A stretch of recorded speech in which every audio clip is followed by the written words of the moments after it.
कोई स्वास्थ्य की सुविधा है क्या? गांव के लोगों को सिंचाई की सुविधा नहीं है। जो संविधान को मानता है, इस चुनाव को चुनौती मानेगा, तभी जाकर के हमारा कुछ भला हो पाएगा।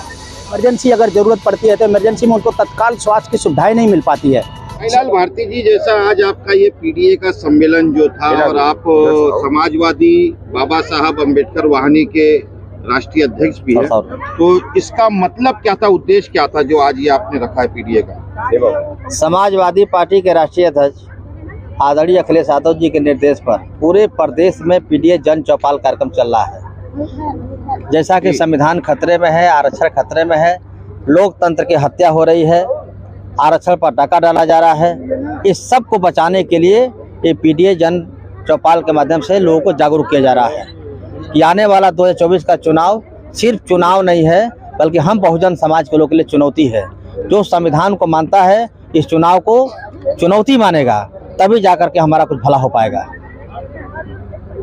मिठाई लाल जी, जैसे ये आरक्षण की जो बात हो रही थी, तो जब चुनाव आता है या चुनाव करीब होता है तभी आरक्षण सबको सूझता है, नहीं तो इससे पहले भी सरकारें जिनकी थी, चाहे वो सपा हो, बसपा हो, भाजपा हो, कांग्रेस हो, कोई भी हो, तो संविधान जब लिखा गया तो उस संविधान के अंदर जैसे आपने कहा कि जिसकी जितनी संख्या भारी उसकी उतनी हिस्सेदारी, तो लोगों को वो हिस्सेदारी अभी तक क्यों नहीं दी गई? अगर आप सच्चर कमेटी और रंगनाथ मिश्रा की अगर रिपोर्ट देखें तो उसमें मुसलमान जो है दलितों से भी बदतर जिंदगी जी रहा है, तो जब भी आरक्षण की बात होती है तो उसमें मुसलमानों का मुद्दा क्यों नहीं उठाया जाता? नहीं, वो बात सही कह रहे हैं आप, मुसलमानों का भी हक लूटा गया है। और जहाँ तक आपने कहा जब चुनाव आता है तब बात होती है। माननीय अखिलेश यादव जी लगातार 2017 से बात कर रहे हैं कि संविधान खतरे में है, आरक्षण खतरे में है। ये कोई नई बात नहीं है, ये समाजवादी पार्टी तो लगातार ये मुद्दा बनाई है कि हमारा हक मिले, हमारा अधिकार मिले, हमारे साथ सामाजिक न्याय मिले। ये आरक्षण का मुद्दा कोई चुनावी मुद्दा नहीं है, ये पुराना मुद्दा है। और मुझे खुशी इस बात की है कि हम सब का नेता आदरणीय अखिलेश यादव जी इस लड़ाई को बड़ी मजबूती के साथ सड़क से लेकर सदन तक लड़ रहे हैं। 2024 में लालगंज से किसका चेहरा होगा? 2024 के चुनाव का फैसला माननीय नेता आदरणीय अखिलेश यादव जी करेंगे, और जो करेंगे अच्छा करेंगे। मैं इतना जानता हूं कि समाजवादी पार्टी लड़ेगी, साइकिल चुनाव चिन्ह हमारा होगा और यहाँ की महान जनता चुनाव जिता कर भेज देगी। यानी इस बार क्या रहे, यूपी में समाजवादी इतिहास रचेगी? समाजवादी पार्टी पूर्ण बहुमत में रहेगी। क्या बहुजन समाजवादी पार्टी इंडिया गठबंधन का हिस्सा होगी? इसका फैसला आपको पहले से मालूम हो गया होगा, जब आदरणीय बहन कुमारी माइती जी ने अपने जन्मदिन के अवसर पर कहा कि हम अलग लड़ेंगे। अच्छा साहब, अम्बेडकर जी की बात तो बसपा भी करती है, मायावती जी भी करती है, तो जहां इतना बड़ा अलायंस इंडिया गठबंधन बना है तो मायावती आखिर क्यों उससे दूर है? आप उनसे पूछ लीजिएगा। चलिए, ये सवाल उनका है, क्यों दूर हैं, ये विषय उनका है, उनसे आप पूछ सकते हैं। चलिए, धन्यवाद आपका। राजेश कुमार स्वरूप जी, आज जो ये पीडीए पखवाड़ा का जो प्रोग्राम था समाजवादी द्वारा, तो इसके बारे में कुछ विस्तार से बताएंगे?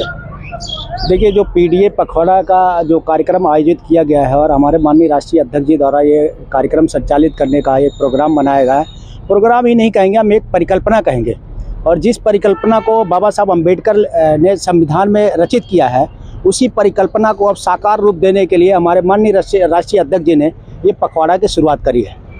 अच्छा सर, अगर जैसे 2024 का इलेक्शन करीब है, अगर आपको टिकट मिलता है तो उसके बारे में आप क्या कहें? अगर पार्टी मुझे मौका देती है, जनता का आशीर्वाद मिलता है, तो मैं इस क्षेत्र की जो समस्याएं हैं, मैंने 4 समस्याओं का हमेशा जिक्र करता हूं। अपने गांव की समस्याएं हैं कमाई, दवाई और सिंचाई और पढ़ाई। ये 4 समस्याएं हमारे यहाँ की बहुत विकराल रूप में है। स्वास्थ्य के क्षेत्र में देखेंगे तो स्वास्थ्य के क्षेत्र में बहुत व्यवस्था चरमर है। यहाँ लोगों की मौत हो जाती है, किसी को पता नहीं होता कि उनकी मौत किस वजह से हो रही है। लोग हॉस्पिटल में पहुँचने से पहले ही दम तोड़ देते हैं। लोग नज़दीकी में कोई इमरजेंसी अगर ज़रूरत पड़ती है तो इमरजेंसी में उनको तत्काल स्वास्थ्य की सुविधाएं नहीं मिल पाती है। शिक्षा की व्यवस्था में आप लोग सभी जानते हैं कि यहाँ जर्जर अवस्था है। सिर्फ शिक्षा के नाम पे आप जर्जर बिल्डिंगें दिखती हैं। अच्छा, आपने स्वास्थ्य की बात की तो उस पर याद आया कि स्वास्थ्य को लेकर हमने भी कई मर्तबा आजमगढ़ के जो सीएमओ हैं आईएन तिवारी जी, उनके पास प्रार्थना पत्र के माध्यम से अवगत कराया, जन सुनवाई पे अवगत कराया कि जो आम जनमानस की समस्याएं, जो स्वास्थ्य विभाग की तरफ से जो सुविधाएं लोगों को मिलनी चाहिए, क्योंकि सरकारी अस्पताल इतना बड़ा बन के तैयार है, उसमें कोई करोड़पति तो नहीं जाएगा, गरीब आदमी नहीं जाएगा, लेकिन वहाँ पर ऐसा देखा गया कि सारी दवाएं बाहर से लिखी जाती है, उस पर आप क्या कहेंगे? आप सही कह रहे हैं। स्वास्थ्य में तो जिस बड़े हॉस्पिटल की आप बात कर रहे हैं, पूरे लालगंज लोकसभा का आप परिक्षेत्र देखेंगे तो दिल्ली से पूरा जो दिल्ली की हमारे देश की राजधानी है उससे बड़ा है। और पूरे लोकसभा लालगंज में कितने हॉस्पिटल दिया इन्होंने।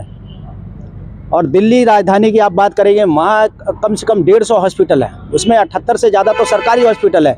वहाँ जो हॉस्पिटलों की सुविधाएं हैं वो आप कह लें कि 5 स्टार होटलों जैसी सुविधाएं मिलती है।